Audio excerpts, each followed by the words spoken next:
அதிமுக பாஜக என்ன சொல்றாங்க, முடிஞ்சா நீங்க கைது பண்ணி தான் பாருங்களேன் தைரியம் இருந்தா. இன்னொன்று என்ன சொல்றாங்க, விசாரணை ஆணையம் அமைச்சாச்சு, விசாரணை அதுக்கான பணிகளை தொடங்கி இருக்கு. ஆனாலும் வருவாய்த்துறை செயலர் அமுதா பிரஸ் பண்ணி கொடுக்குறாங்க, அங்கே செந்தில் பாலாஜி ஆணையம் செயல்படும் போது இவங்க ஏன் வந்து நீ வந்து நீ பொழந்து கட்டுவ, நீ பொய்யா சொல்லுவ, ஒரு 4 நிமிஷத்தில் அத்தனை பொய்ய சொல்கிறான் வெங்காயம் மாதிரி. புரியுதா? ஒரு பெரிய இந்த இன்னொருத்தர் இருக்கானே ஆதவ் அர்ஜுனா, அவன் ஒரு ட்விட்டு போகிறான் சார். இதுக்காகவே சார் மொத்த வேறையும் பிடிச்சி உள்ள லாடம் கட்டணும் சார். அவங்கள உள்ளே போட்டு அவன் போட்டிங்களா புரட்சி வெடிக்கும் வெங்காயம் வெடிக்குங்கிறான். நீ முதல்ல நீ யார்?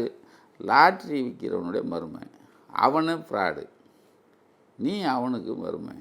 நீ வந்து புரட்சி வெடிக்கும் வெங்காயம் வெடிக்கும்னு சொன்னால் இந்த தமிழ்நாட்டில் அப்போ என்ன நினச்சிட்டான்? நான் அதான் சொன்னேன், பூனைக்குட்டி வெளியே வந்துருச்சு. ஒரு சார் 41 பண்ணதுக்கு எந்த குற்ற உணர்ச்சி கிடையாது. ஆனால் உங்கள் 3 பேரை பிடிச்ச உடனே புரட்சி வெடிக்கும் வெங்காயம் வெடிக்கும் டப்சர் வெடிக்கும் வெள்ளைப்பூண்டு வெடிக்கும்னா என்னங்க? அப்போ இதுக்கு வந்து வக்காலத்து வேறு இத்தனை பேர், அதிமுக, பாஜக, நாம் தமிழர். என்னங்கடா என்ன? நீ தானே சொன்ன நாம் தமிழர், நம்மான அண்ணன் சீமான் தான் சொல்கிறேன். நீ தானே சொன்ன, டேய் ஒன்று இந்த பக்கம் நில்லு, இந்த பக்கம் நில்லு, நடுவில் நின்னா அடித்து செத்து போக நில. யாரை? விஜய் தானே சொன்னேன். அதே வாய் தம்பி வராட்டா அண்ணன் வந்திருக்கேன்ல. என்னங்கடா அது? ஏன்னா ஓட்டு பிச்சை. இப்போ விஜய் கூடாரம் காலி. இந்த ஓட்டு எங்கே போகணும்? வேறு எங்கேயும் போயிடக்கூடாது.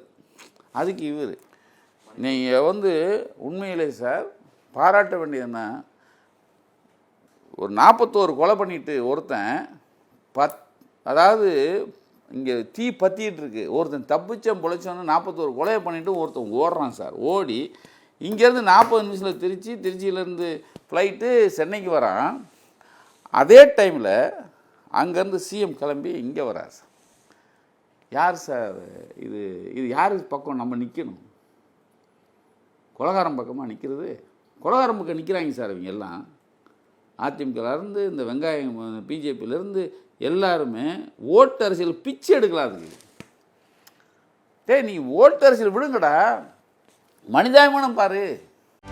செய்திகளை உடனுக்குடனும் துல்லியமாகவும் தெரிந்து கொள்ள சப்ஸ்கிரைப் பண்ணுங்க.